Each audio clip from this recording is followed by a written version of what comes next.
Hello rugby mates, and welcome to the first in our series doing a deep dive into the Six Nations and also the runners and riders of the Lions Tour. It is fabulous to have the giant rugby brain of Mr. Will Greenwood with us as ever. Green's first question for you: do we need another rugby podcast? Yeah, absolutely. It's a taste test. It's a finger in the air, see what it's like, see if the public want another podcast, need another podcast. We've got to find our voice, find what our USP is, try and get the best out of each other. Yeah, I'm excited. You're in charge. I'm going to follow your lead and try and bring, I think, more technical expertise than necessarily banter. I know there's some great podcasts out there that cover the sort of humorous side to rugby. We won't be too dull.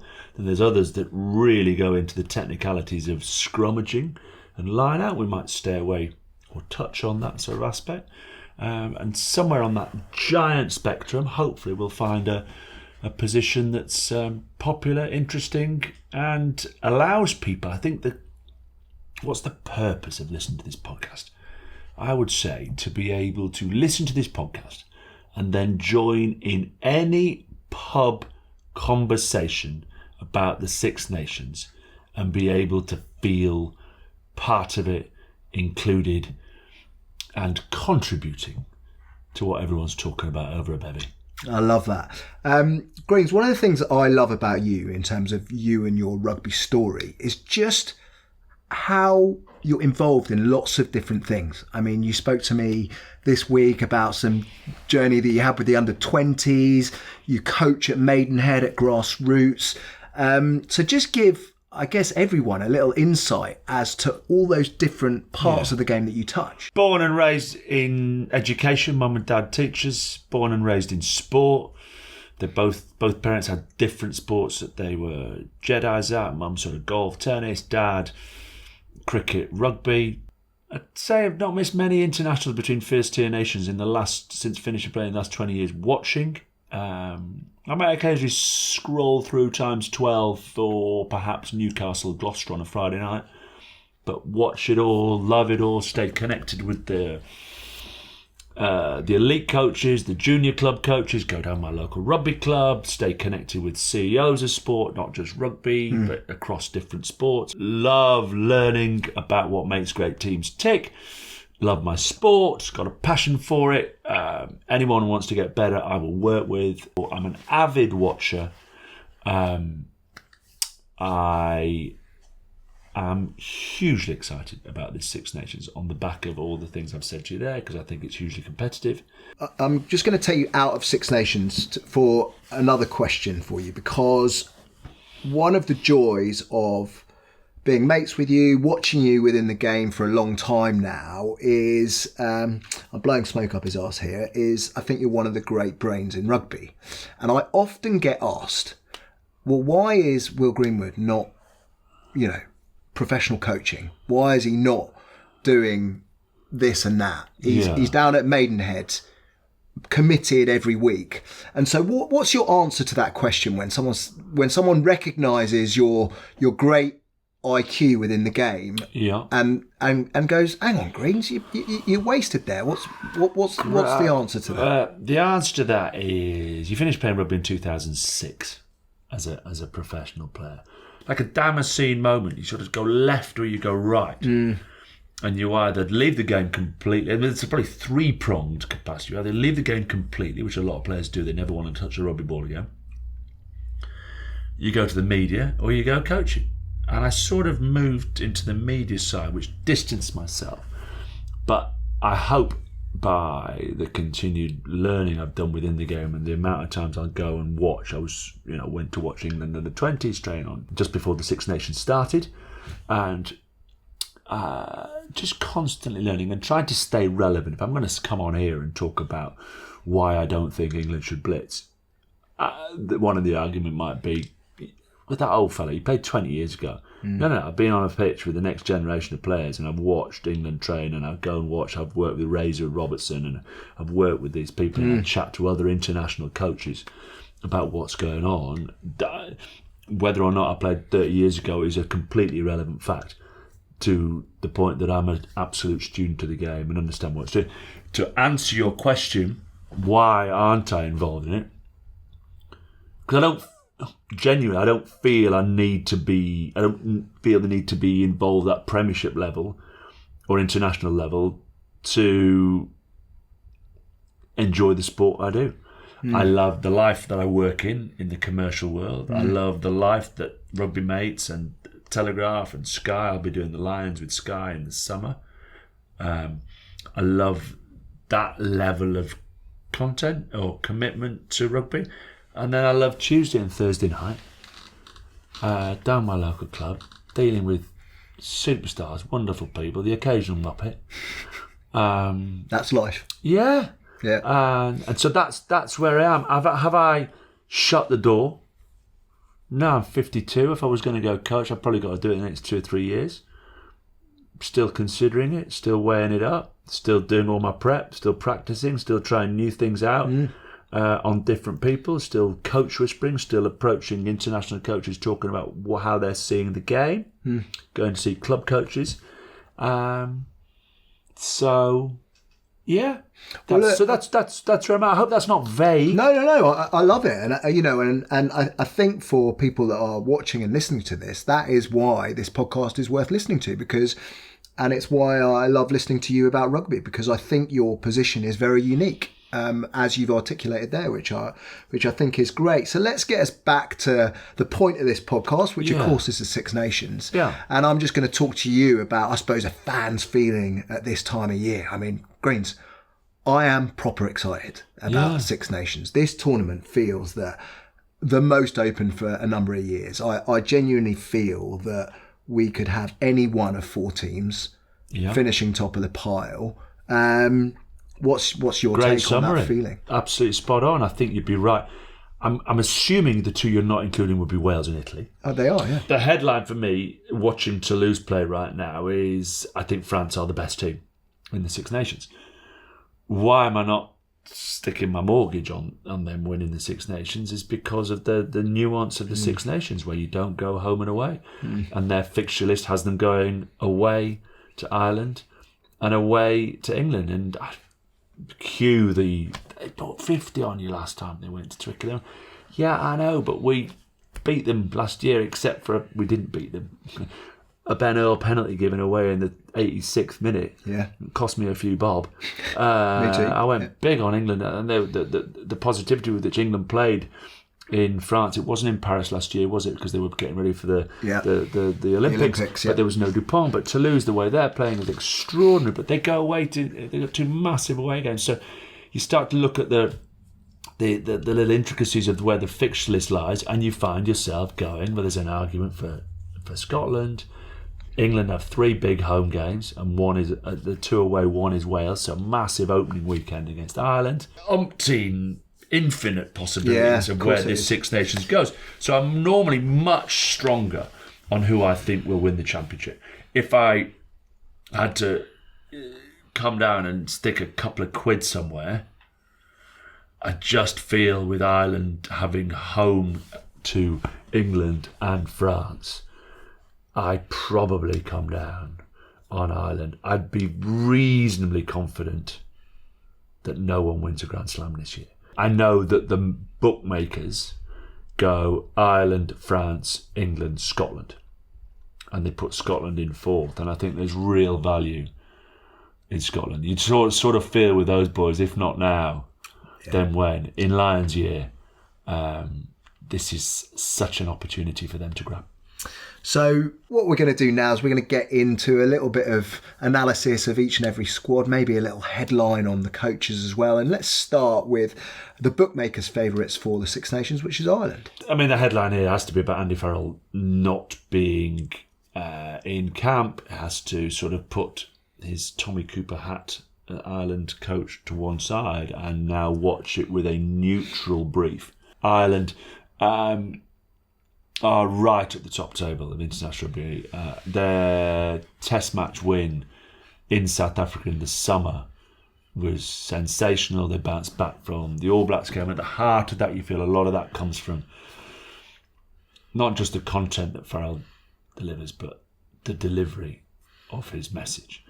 If you can It's great to have a connection with the heart, but it'll take you only so far. It's great to have a sort of cerebral view on the game. Great, but it'll only take you so far.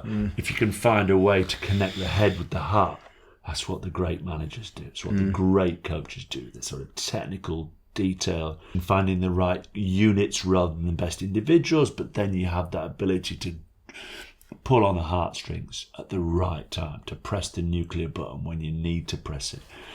And Farrell's obviously magnificent at that. So Simon Easterby's a great guy. I mean, a great guy and an awesome coach. Now has to fill these huge shoes, and you only have to look at some of the football clubs and the difficulty to sometimes replace. He might be the Arne Slot of rugby, who goes Klopp who? Players-wise, I think probably one of the headlines is who plays 10. They'll go Prendergast. Wow. Big shoes to fill, right? Does he remind you of Sexton? I mean, whenever I watch him play, he just the way that his gait, the way he moves, he feels like the Sexton. whole Irish rugby setup is built is to make sure that you can almost try and copy paste, replace what they play in a certain way, in a style. And Sexton's been absolutely crucial in developing that style and that sort of rugby DNA.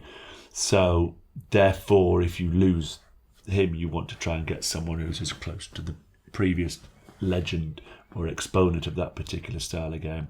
And Prendergast does that. Neither of the other 10s that have had a go, and that would probably be Crowley and Byrne, and I think Frawley's had a go as well, have necessarily nailed it down. And so with 3 years to go, you've got a 21-year-old kid, and you start to think about the future whilst understanding that England game on first weekend is critical. So these are the sorts of tough decisions they're making. So I would expect Prendergast to play there. I think the most interesting return to action is Sheehan at hooker, who did his ACL last year. And Malvaca probably would say he's the world's best hooker at the moment, the French hooker. There's some decent ones out there. But I think Sheehan would say before he did his ACL, he was the best hooker in the world. I mean, he does everything. I mean, absolutely everything. And the energy, first of all, the set piece he brings and the quality of his, we've just had Luke, the new Littler, the quality of his arrows. He knows he can go to whoever they pick in the second row. It'll be Ryan, it'll McCarthy, probably with Byrne in the back row. So you've got 3 giants he can throw to any one of those, and Doris goes up at the back as well. Sheehan's absolute class. And if he gets back to full fitness, he'll be the Lions' starting hooker. And you might go, well, one guy doesn't change everything. It's just it's something been slightly missing with Ireland, and it might be that Farrell's going to with the Lions. It might be that they haven't replaced Sexton. It might be that a couple of players are actually, whisper it this side of the pond, getting to a stage in their career where, are they clinging on? Are they the player? Are they the sort of world 15 player they were a few years ago? Or is it that someone as instrumental and as key as Sheehan has been missing? So bookmakers have Ireland favourites. Your gut instinct saying? Yeah, look, Porter, Sheehan, Furlong, McCarthy, Ryan, Van der Fleer, Doris, Byrne, Gibson, Park, Prendergast, Aki or Henshaw with Ringrose, and you got Hanson, Lowe and Keenan. I mean, I'm not even freaking Irish, but that's good luck playing against them. They didn't hit the levels in the autumn that they have done, so they are under pressure to repeat those performances. But that's a heck of a rugby team. Yeah. I mean, it's a heck of a rugby team. Any positions that lack depth, or do they have the depth as well? Ireland also missed Keenan, by the way, last year. And I had him down alongside Will Jordan at one stage as the best fullback in the world. Yeah. That form wasn't there. Coming back from sevens, it wasn't there. It's still bloody good, but wasn't there in the autumn. If he finds his form as well, then lethal. Depth, I think they've got great depth, but the quality of their frontline players is so good that if any of them are missing, there's an amplified sense of catastrophisation Okay, I like that. Okay, next team that we're going to look at, the French, who I think on paper we would say most talent, most depth. Yeah. Let's look at Fell off a cliff post the World Cup. Not just Dupont going to sevens, the sense of, dangerous to say, rugby national morning, that they got turned over in the quarter-final, and what an opportunity to have gone the whole way. And sport can be cruel, and then I thought they were in complete and utter disarray in the Six Nations. It sort of went back to the old France. Teams were changing, systems were changing. You didn't know. You literally, you did not know who or what was going to turn up on match day. And so you could half expect to say, well, are they still in those doldrums? But an outstanding autumn where some of the players, notably someone like Movaka, was just off the charts good. Gregory Aldrit is as good a number 8 as there is anywhere in the world. They've got second rows who used to play 14 fly half for Loughborough, Thibaut Flamand, who's playing second row. They're built around Toulouse. Ramos hasn't missed a kick at goal since 1983. So under pressure, that kick, that he kicked against England, he's just never missing. They've just uncovered BLBRE. They've bought into the Bordeaux Begler style. Deportes in the midfield. I know Ficker's going to be injured for some of the tournament. They've lost Dante. They've replaced him with a second division kid who's just an absolute giant of a lad. And Ontomac's back from his ACL. Will he go straight back in? And Dupont is back. But more importantly, off field, in amongst the chaos, they didn't throw the baby out with the bathwater. We stay with Gaultier. We stay with Raphael Ibanez. He's built perhaps not the perfect relationship between the top 14 sides and the FFR, the French Federation, but that if we think we had it bad, club v country, their inability to ever get their players to rest between Six Nations, to have time off, to work together, was just non-existent. Ibanez had worked so hard in advance of the World Cup to get this tie-up so there's a coherent story for the players. There's a season that they can be their best selves for their club team, for La Rochelle, for Toulouse, but also then turn up on the international stage. And just watching the way Toulouse play, quite stupendous at times. So from the coaching side, still having Gaultier there as the figurehead, Sean obviously doing the defence, but Ibanez, he hasn't got a tracksuit on. He's not coaching, but having him in the background might be probably the most important appointment. He strikes me as being an incredibly level-headed individual, Ibanez. Would that be your experience of him? Yeah, and a winner. A Grand Slam winning captain, a Heineken Cup winning captain, but multilingual, very, very bright, passionate about his sport, passionate about his country. And we always feared the day France got some stability, and they found it. I think the hiccup post-World Cup was Dupont away and just a coaching staff and a playing group still slightly in shock. And I think that's pretty understandable, isn't it? It is, but Ireland came out bouncing and got denied a Grand Slam by Marcus Smith drop goal, and they had as disappointing a World Cup. So different countries come out of it differently. There's no way Faz was going to let them sort of lick their wounds or in any way, shape or form feel sorry about themselves. So that's off the field. On the field, I mean, there's so many different places you could go. I mean, the headline is obviously Dupont. I'd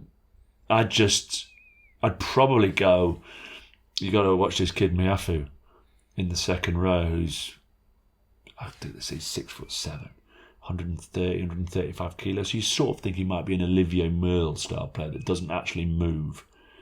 Put a strobe light on the pitch to make him look like he's actually moving. He's sort of the old-fashioned French enforcer, but he's not. You try and step him, he'll drop his hips and he'll go and he'll chop you. He's offloading, and so he can combine power with athleticism and ball handling. And obviously then, with that sort of platform, and Movaka, as good as he is, and Aldrit and Flamand, the athleticism and the pace they want to play with, And then they go to the backfield and they'll probably move Ramos back and onto Mac, although Ramos played 10 during the autumns and they picked the Stade Francais 15 Barret. You got on the wing, you got Pinot, you got Biarri, or you can have Villiers. Oh my God.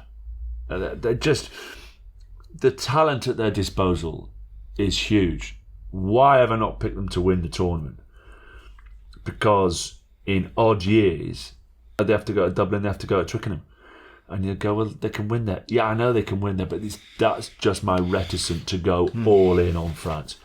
Who do I think are the best rugby team in the Northern Hemisphere? France. That does not, therefore, definitively mean they win the Six Nations. Fascinating. Okay, let's move to the home nation, to the tracksuit that you have on, to England. The messaging coming out of England is we're going to play, we're going to play, we're going to play. So therefore, will we see that reflected in selection? They're a really nice team to watch. England keep developing that. So selection, and then defensively. They've got to get rid of the system they're using. It's hanging people out to dry. It's giving up 12 to 17 points a game, which is making it against good sides. You can get yourself out of jail against Japan, but you're scoring 30 odd points against Australia, you're still losing. You're coughing at 40 points at home. Because of the system, because of this desire to press that they had, which comes first, neither worked nor suited, neither suited nor worked. And I think they have to temper that. There's always a time for line speed. And I think Steve's mentioned in some of his press conferences ahead of this tournament that they're going to tweak. And the tweak will be, yes, when we've got opposition on an edge and we've got numbers on our feet, we go, we hunt, we put pressure, we force them to kick badly, or we turn them over behind the gain line, we play in transition, we put Freeman away up the right hand side. But when we haven't got numbers, we don't mindlessly press because that's what we feel we should do. And losing in France last year was absolutely down to two aberrations of thought, which you won't say, they will say weren't aberration of thought. They wouldn't say they just weren't good enough at this system. I'd say the system was doomed to fail before you even tried. So if they can back off and slightly go, I'm not saying go back to the 1970s, I'm not saying go drift, but just make attacks be word perfect, not mediocre attacks scoring 5 points. So for Joel Abd, he's the big challenge. Obviously Marrow's, I nearly did a really facetious tweet, but I try not to get involved and irritate people. But my captain's a second row, my vice captain's a hooker, my vice captain's a prop. Okay. No. Who's got their head up? But I get it, the experience that they have. Marrow, I think, will be an outstanding captain. I hope they get the balance of the leadership right in terms of who's making some of the big decisions. What are we doing from line-outs? Who's got that? I hope it's still 9 and 10s running the show, and actually having VC next to your name is not as relevant. Perhaps it's a nice title to have, but there's a leadership group that I hope is represented by. I'm sure, of course, Ellis wants to play rugby and Jamie wants to play rugby, but they've got a particular view of the game because of the position they play. I'm hoping that Marcus, Finn, Henry, whoever they have in the sort of midfield combinations, are really in amongst the decision-making process, what goes on, not just in training, but in the 65th minute when they've got a penalty or a wide scrum, what's the call? I'm hoping the boys whose heart rate will be a bit lower, who don't have to bend over and push, have a little bit more influence than necessarily the leadership group that's been selected suggests. Player-wise, I'm interested to see where they go in the back row. Is Chesson got enough game time to come straight back in as a 6, which means gives you sort of an Itoje Martin 4-5 combo with Chesson at 6, which matches any line-out option anyone else can have. But do you pick Tom Willis, or are you still going with a Curry, Earl, Chesson? Or are you going with a Willis, Chesson, one of the other 7s, Curry or Earl? With one of them being on the bench, and they'll get 30 minutes. Behind, there's really probably only one combination that you're looking at, and it's decided by who you're going with at 10. Which Smith, I have to assume, obviously George Ford's in the squad, I have to assume the starting 10 have to have a surname called Smith.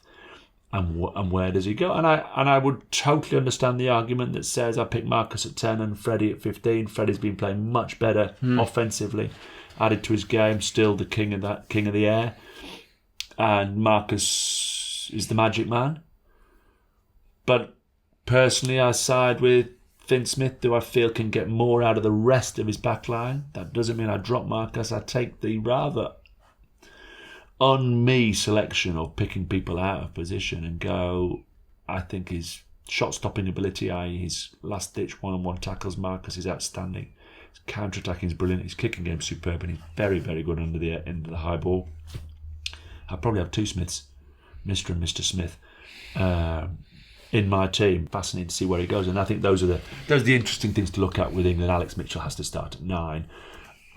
From the squad he's picked, he's unlikely to change the Lawrence Slade combo. He'll feel I can get more out of them. Obviously, Feo injured. Freeman starts.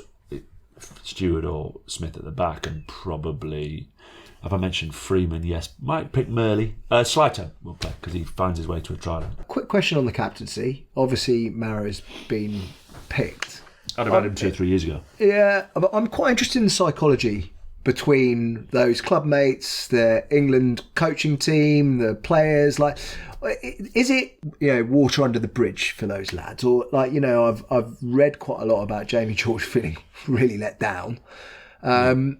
What sort of impact does that have on the cohesiveness? I mean, we know Jamie George is a top man, right? Yeah. Top guy, but he's going to feel that. He does feel that. He's been very upfront and honest about it. Give me your sort of sense of the quality. I think the quality of a leadership group is as important as an individual as captain. There's a great book called The Captain Class by Sam Walker that goes through all the great sports teams for the 100 years, trying to find out why are they great. Is it Vince Lombardi? Is it Clive Woodward? Is it Alf Ramsey? Is it the team? Is it the fans? And he makes a pretty compelling argument. I think it's the captain. And there's sort of 7 leadership traits. The 7 things that he talks about is relentless. And honestly, by the end of the book, I went, this book is about Martin Johnson. Relentless, which is called the mastery mindset, which says when faced with failure, a true leader just believes they haven't found the right strategy yet. Decapitate me until I find the right way to win. Play to the limits of the rules. Champions and paragons of virtue do not always correlate. You have not got a saint. You don't want a saint as your captain. Your captain can be a saint, but your captain needs to play within the limits of the rules. Jono. Occasion. They do thankless jobs. Tell me, are these interesting or not? Yeah, really interesting. Great captains lower themselves in relation to the group in order to own the moral authority to drive them forward in tough moments. And what I love about what Maro Itoje said last week, the easiest way to lead is to serve. Yeah. And Maro's big line is number 3. Anyway, I'm connecting the dots here. Communicate in a low-key way. Occasionally go nuclear. They know when to stand up for their convictions. They motivate people through non-verbal displays, through actions. And it's just a brilliant book. So What I don't want to do is contradict that in any way, shape or form, because Jono would always say, all I did was toss a coin. But he did all these things that motivated us as players to go, I want to be behind this geezer. So Maro has to be that totemic figure that people will stand behind and follow and will set incredible examples. A caveat to the Sam Walker stuff is when you look at some of those great teams, some of the sub-lieutenants or whatever word you have that these great captains had alongside them, just happens too often enough for me to think it's simply about the captain. So I love the theory. Yeah. And so when I look at England, I go, Arrow's got a huge job to do. But his ability to go, I'm going to toss the coin. I'm going to stare my opposing captain in the eye. I'm going to communicate with the referee. I'm going to speak to you when I need to speak. I'm going to set tone. I'm going to set mood. I'm going to barometer for everything I want this team to be. Then alongside that, you need 4 or 5 chaps to support, lead, be world class, and not assimilate to be another Marrow, to be themselves, but to maintain and uphold the standards that are truly world class. Yeah. So just going back to the original question, which was around Jamie George being stripped of the captaincy and handed to Maro Itoje, one of his club mates. So it's interesting. So vocabulary is great. You say stripped of his captaincy. Well, I'd say had a good go, played 12, lost 7 last year. Coach has decided you're still going to be my number 2. It's interesting. So immediately, the vocabulary in this country, and you know, push comes to shove, you are right. He is no longer the captain. I'll tell you what. I think a great chap. So Lawrence was stripped of the captaincy. Yeah. Lawrence went on to be one of the greatest rugby players England has had and stood alongside Jono, and they co-captained the team for years. So whether or not it's C or VC, and whatever you may or may not have heard, I don't think Jamie George's heartbeat skips a beat as long as he's in that team. Right. Well, that's the answer to the question. My basic question are there any problems as a result of that? And first thing Jamie George says to Marrow, what water can I carry? What do you need me to do? What message do I need to say? What's the tone today? No question. Now, I might not say that about others who lose captaincy, but I'll say that strongly about someone like a Jamie George. Doesn't skip a beat. Can I be part of a successful England team? That's all that matters. Yeah. Great. Okay, I think that is England done. Maybe a little headline on coaches. We touched on Joel Abd on the defensive side, critical. Absolutely critical. Wigglesworth will be just slightly frustrated that we're not getting enough out of our midfield. That we're not being ruthless enough against the top teams with half a chance. Bang. So Wigglesworth will want to create a more effective, efficient try-scoring team, attacking threat. Joel Abd, I think, has to tweak the defensive system to give the lads the authority and the autonomy to make decisions out on the field that are most relevant to the attacking threat that's in front of them, as opposed to, this is our textbook, stand on a cone, go smack him.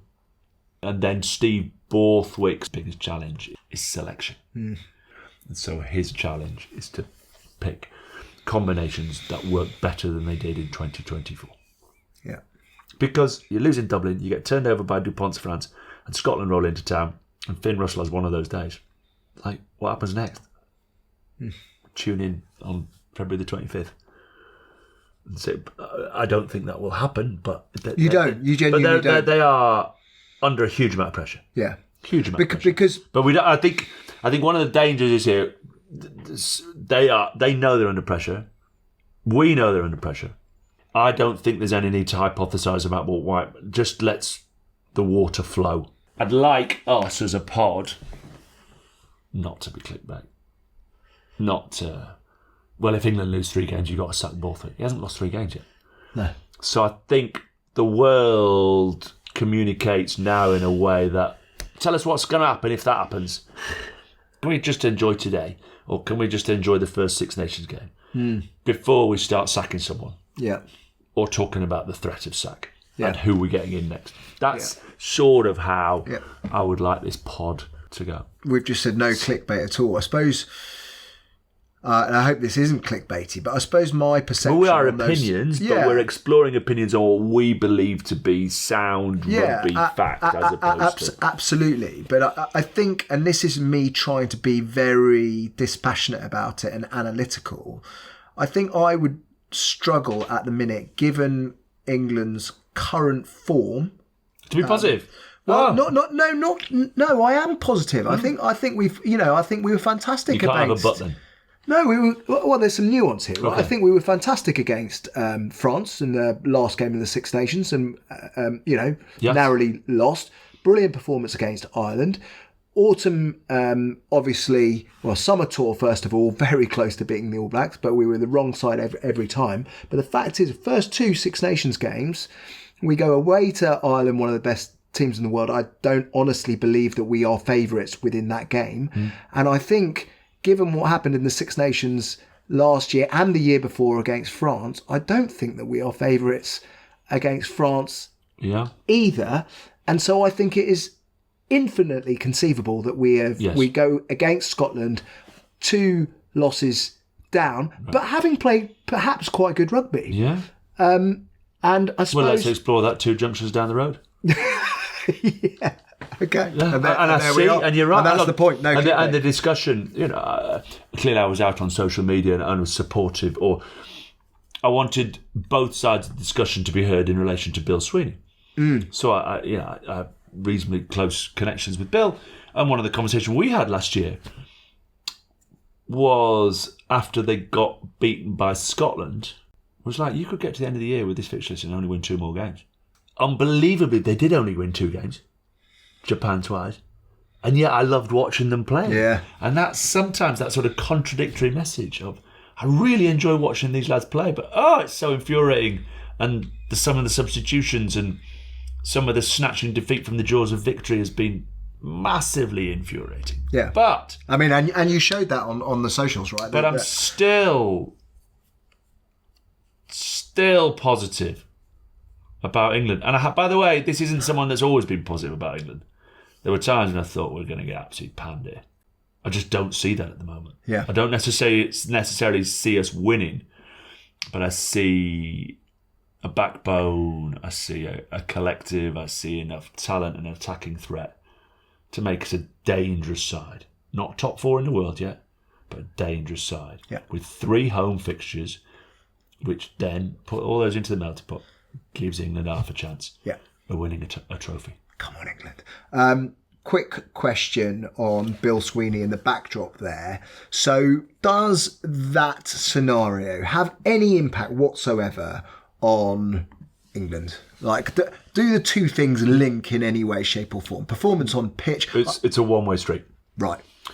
I think in the short term, I think England perform badly, spotlight stays on Bill. I think you are inextricably linked as a CEO of any organisation that is expected to win that keeps losing.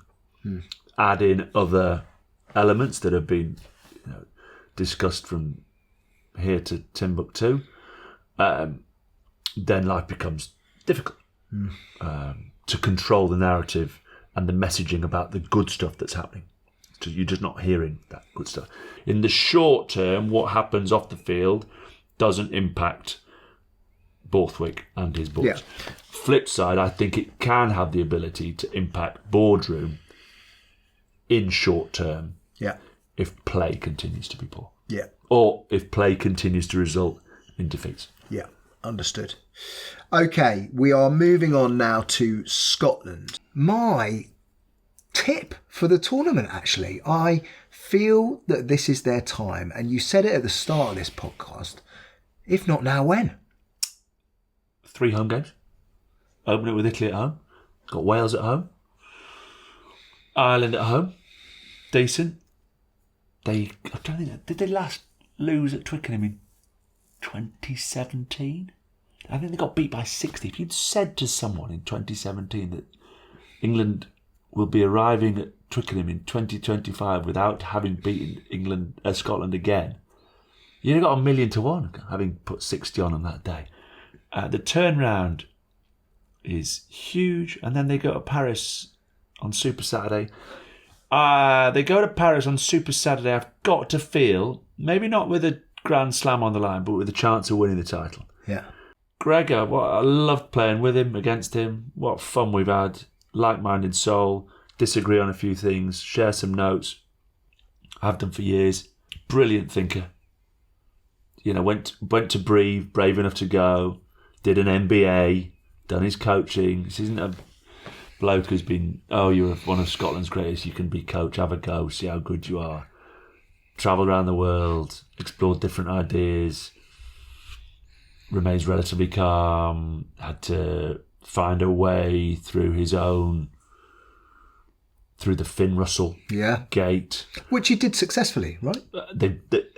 I think you have to say they've both done successfully. Yeah. if you have a coach and a player who have a Barney halfway through a game, it's tough to come back from. Yeah. And if you've had sort of curfew issues, it's tough to come back from. For them to come back and just be singing from the same hymn sheet now is a testament to both of them, but a testament to the maturity of Gregor to understand what's best for the team and try and work a way to find a solution. And then, of course, he's got lots of coaches. So much of this is about Gregor and the environment that he's created and the self-belief, or the belief he has in his team, not the self-belief. He's always believed in himself, but the belief he has in his team and how that is contagious for them to believe that the coach is setting them up to win every time they play, not to have damage limitation. Huge disappointment in the World Cup. In France, didn't fire a shot. They had a half chance up the left-hand side once early on against South Africa, snubbed out, never got another sniff. Ireland battered them in Paris, gone, go home. Come back from that, and I reiterate it.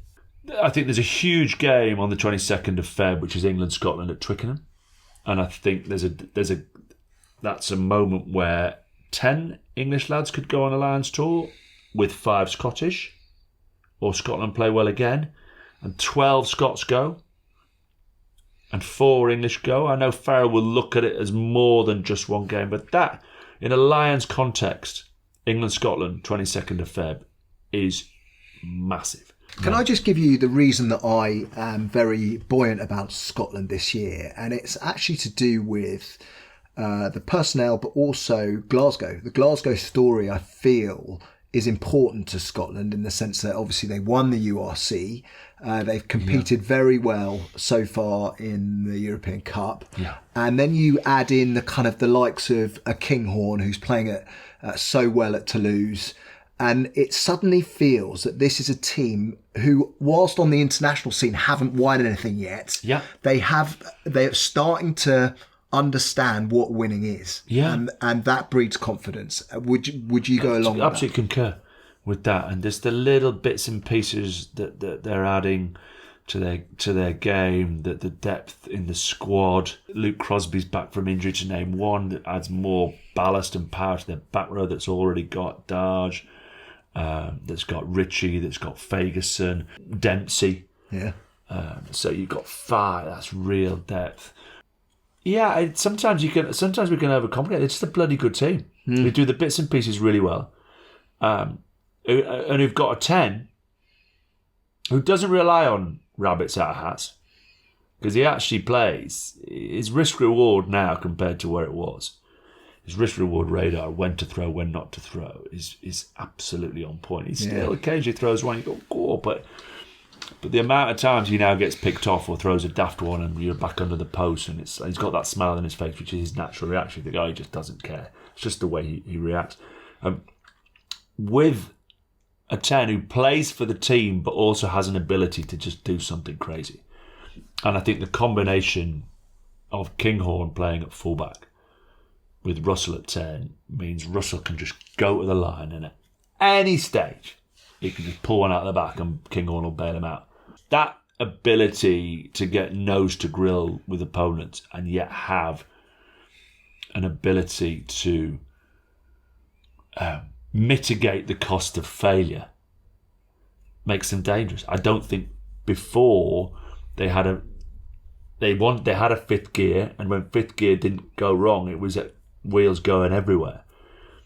Now, fifth gear and it's not quite right, they can drop into third and give it to someone to buy some time and play a little bit, recycle, go again and explore and wait. And it's that evolution that I've seen with Scotland that I've loved watching. And it's so much fun to have so many miserable Scots just waiting for them to fail, and they're not failing. Okay, so we're leaving Scotland and we're going to a team at the other end of the scale now in Wales. Let's start with the coaching team. Gatland under some pressure? When you've delivered so much success, you do have a lot of credit in the bank, but eventually you go a calendar year without a win and you probably run out of road in terms of credit, but Warren goes again. And then in true Warren style, has not gone safe. He'll be delighted with the returning players, like Josh Adams has been out. I know Faletau might not make it, but because he picked up an injury in training. But to have him available again, Liam Williams back in the mix is huge for him to have those. But actually then to look at some of the players that he has, I think it's Blair Murray and a Hathaway who plays at Gloucester, absolute wheels. They've got some ballers in the back row, they're tough, but they're young, and he's gone, okay, well, if I'm going to get a chance, I'm going to try and get us to 2027, a World Cup. I'm going blood players, which is why he leaves out Anscombe. Yeah, he's got to find a way. As well. I mean, from what I've seen of him, the Gloucester centre, proper player. I'm amazed that he's not made the squad. I don't watch. Yeah, he's been playing really, really well. Got 7 tries this year, and he's one of the leading try scorers in the Premiership. And he's been playing really well. He's defending really well. He's not necessarily got the raw foot speed to play on the wing, but he can certainly play in the centre. They're sort of outside bet. You think what's going on? I think again, be careful. Rumours: Lewis Rees-Zammit has been cut in NFL. Where does he go next? I mean, like a triumphant return to Cardiff to play England on March the 15th would be something the Welsh fans would cheer if he suddenly appeared out on the field in a Lions year as an ex-Lion. So Gatland has to try and use his years and years of coaching experience to make the sum of the parts add up to more than the raw ingredients. So he's got a calibre of player. If you look pound for pound against the other players, they haven't got a chance. But great coaches find different units and combinations with Rob Howley and Alex King in the sort of coaching centre for Neil Jenkins and all the guys that he's got in his backroom team to knit units and ideas and front line out peels and out the back plays that perhaps haven't seen. He's got to go deep, Warren, in terms of his coaching acumen, I think, to find a way to make Wales really competitive in this tournament, and to have Paris Friday night back at Stade de France as an opener. Well, he might say, we'll get the worst one out of the way. But on the back of the year he's had, the problem with that is the media and the narrative just doubles down on the fact that there's nowhere to go. Yeah. So I actually think the biggest game of his career, which is the most important one to give him some breathing space, is Italy on the 8th of Feb. A Saturday afternoon game in Rome where they're staring down at, they're looking at another back-to-back wooden spoon. Yeah. And then he's in trouble. Yeah, I mean, that first game against But there France, I said, don't hypothesise about Borthwick, and now I'm doing it about one. But of course. With France being the opening game, you have to assume they go to Italy desperate. I mean, bloody desperate for a win. Yeah, and just a quick one on that French game as well. I think that one of the things that your layman supporter of Welsh rugby would say is that they're lightweight. They just feel like they don't have the ballast, the power that other international teams do. And the one team that you don't want to face on a Friday night is a team with all that ballast and all that power, which is France. Yeah. Would that be fair? Yeah, that'd be fair. But if James Botham's fit and Faletau's fit and you've got Jack Morgan in the back row, you've got Barrow, Labigo, the injuries don't quite work out, and you're going into it with Jack Morgan, brave as ours is. Tommy Raffel is more of a breakdown specialist and a Shunza or a Wainwright. You're giving 10 kilos per man away. It's tough. It's tough. These are fabulously brave young lads. But a good big and beats a good little, especially in Paris. The more competitive every team is, the better this tournament is. We'd love Wales to be at full metal jacket right now, but they're not, and they feel like they're a team that if you're playing them at home, that's 5 points. And if you're going to their place, you've got a half-decent chance of picking up an away win. I mean, I went down to the Australia game in the autumn just as a fan. And with 20 minutes to go, I thought I'd jump on the train and get out of here. Yeah. I need to leave early. There's no good can come from this last 20 minutes. Yeah. Right, we're going to leave Wales there. We are going to end this Forza Italia. this deep dive into the Six Nations squads with Italy. Let's start with the coaching. Yeah, Casada came in. I liked Crowley, previous chat, the Kiwi. It's a classic Kiwi, didn't give a lot away. But Casada is a decent track record, played all over the world. Great quiz question. He is. Answer. It's like American. What's the program? Jeopardy in America. Yeah. If Quesada is the answer, what's the question? God. Leading point scorer in the 1999 World Cup. Who would have thought that? An Argentine fella. Wow. There's a repechage. There's an extra game, and he scored a load of points in the pool stages. And a bloke who didn't make it past the quarterfinals was the leading point scorer. I think someone's going to check that in the background, aren't you? And shout at me when I'm wrong. But yeah, he's a weird quiz question. And ambitious coach, sort of picked up the way with Crowley, upskilled. They want to play, and they really, really, really do play. I like a lot of what I see. I've talked about Brex and that digestive Menoncello in the midfield.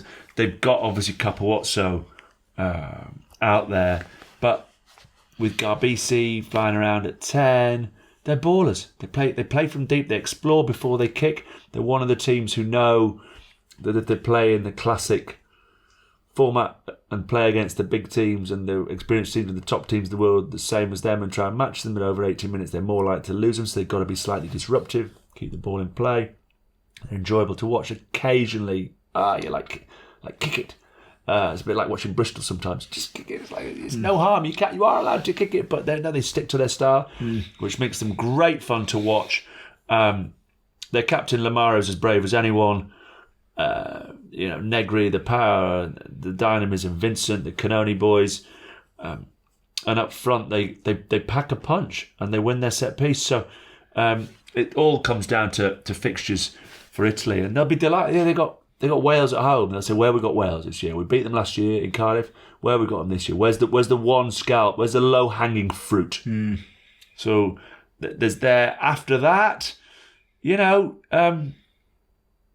never beaten England home and away. So they're way there. I think Scotland at home will turn away. They've got the big dogs of France and Ireland at home. So the Wales and Italy are all in on guaranteeing one win in that fixture at Stadio Olimpico.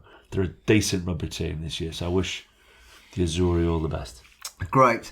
Right, we are going to end this first podcast with a little Lions watch. And yes. I'm going to ask you to simply pick your two front runners in each and every position. Right. Can we have a slight caveat here? Yeah. The caveat I'd say is, okay, I'm going to go for it. I'm likely, please don't put it in the comments, I'm likely to forget someone really obvious. Yeah. Two in each position, off the top of my head, we'll go for it. Just give me 2 or 3 seconds to think about each one, but yeah. I'll have a pot. And the reason we could try and pick 36. You'll probably take that sort of number of player. But you then need to guess, is he taking 3 9s? Is he taking 5 back 3 players? Yeah. How many front rows? You're overly complicated. Yeah. So we've just decided with our format, let's pick the 2 best players in each position. And we're going to go our view, not what we think Andy Farrell will pick.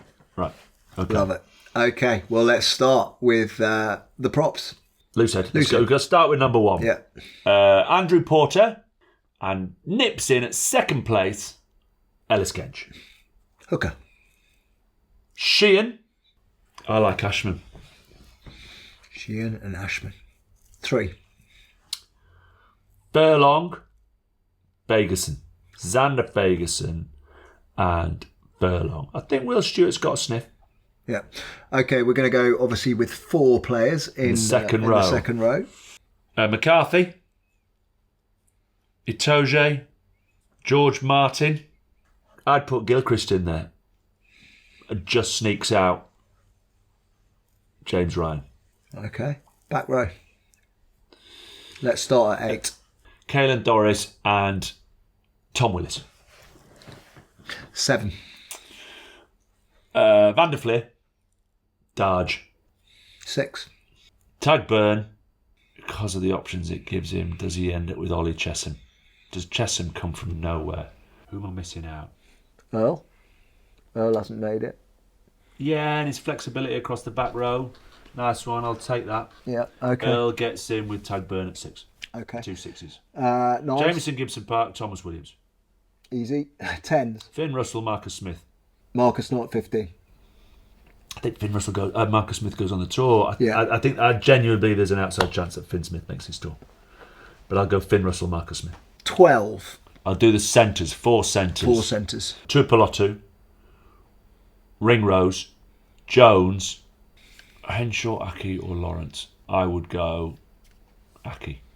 Okay, we're going to go wingers. Left wing. Left wing, okay. You're not going to go 4 wingers, you're going to go left wing. Yeah. Yeah. Dwan van der Merwe. He's left, isn't he? Yeah. Okay, so there's a bit of a punt on injury coming back.